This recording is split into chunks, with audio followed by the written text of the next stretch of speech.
Assalamualaikum warahmatullahi wabarakatuh. Jumpa lagi dengan channel Sejuta Kisah yang setiap hari selalu menghadirkan cerita-cerita menarik. Kali ini kami akan berbagi cerita yang berjudul Karena Percaya Dukun dan Iri Hati, wanita ini hidup sebatang kara di usia senja. Manusia adalah tempatnya khilaf dan dosa, juga pembangkang. Sekalipun sudah jelas larangan dari Tuhan, tak sedikit yang tetap melakukan larangan itu. Seperti sebuah kisah yang berasal dari Ciamis, sebuah kota kecil di timur provinsi Jawa Barat ini. Seorang nenek yang sudah tua, bertubuh kecil dan ringkih, pandangannya pun kabur walau sudah menggunakan kacamata yang tebal. Nenek tersebut hidup sebatang kara di sebuah rumah yang sesungguhnya telah ia jual kepada keponakannya. Kampung yang ia tempati bukan tempat yang asing.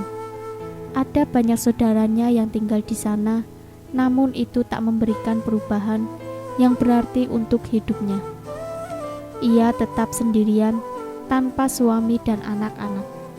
Ia memiliki suami, namun sudah meninggal sejak lama sekali, dan dua orang anaknya pun tak bisa menemaninya di usia renta. Tetangga, saudara, enggan duduk bersama dengannya karena sifat buruk yang ia miliki, percaya dukun, dengki, dan hati yang iri.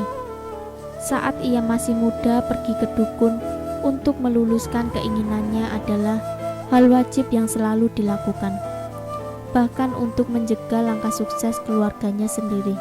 Tak ragu ia gunakan jasa orang pintar. Konon ia pernah meminta dukun menggagalkan ujian perawat keponakannya sendiri dengan menebar tanah makam yang telah dimantrai. Entah keberuntungan atau kesialan, justru anak gadisnya yang menginjak tanah makam bermantra itu jatuh sakit dan akhirnya meninggal dunia. Memang usia itu Tuhan yang menentukan, tetapi bagaimana seseorang meninggal tak bisa ditentukan dengan pasti. Seandainya ia tak berniat jahat pada keponakannya, mungkin anak gadisnya tak perlu merasa sakit yang teramat sangat sebelum ia meninggal. Anak keduanya menikah dengan seorang gadis dan memilih tinggal jauh dari sang bunda, bukan karena tak ingin berbakti, tapi nenek renta itu menjadikan sang menantu sebagai rival. Apa yang dilakukan selalu salah. Sebaik apapun tingkah dan tutur katanya, selalu dibalik menjadi gosip buruk untuk para tetangga. Siapa yang tahan? Hingga saat ini, nenek itu masih sendiri, bekerja di kebun untuk memenuhi hidupnya sendiri.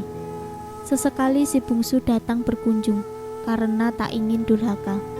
Seringkali nenek itu duduk sendiri, terlihat kesepian tanpa anak cucu menemani. Tetangga dan saudara enggan pula mendekati. Apakah ia menyesali semua sifat buruk yang dimiliki? Apakah ia menyesali semua khilaf yang telah ia lakukan? Sayangnya tidak. Sampai detik ini, ia tetap keras kepala. Tak mau mendengar nasihat orang, juga tak ingin meminta maaf. Egonya yang terlalu tinggi membuatnya tetap sendiri dan kesepian, entah sampai kapan. Jangan sampai hidup kita berakhir seperti si nenek. Hiduplah dengan hati yang bahagia dan terhindar dari iri dengki. Percaya dengan takdir Tuhan dan gantungkan harapan hanya padanya. Niscaya di usia senja akan terasa semakin bahagia. Jangan lupa nantikan kisah terbaru dari kami. Sampai jumpa. Wassalamualaikum warahmatullahi wabarakatuh.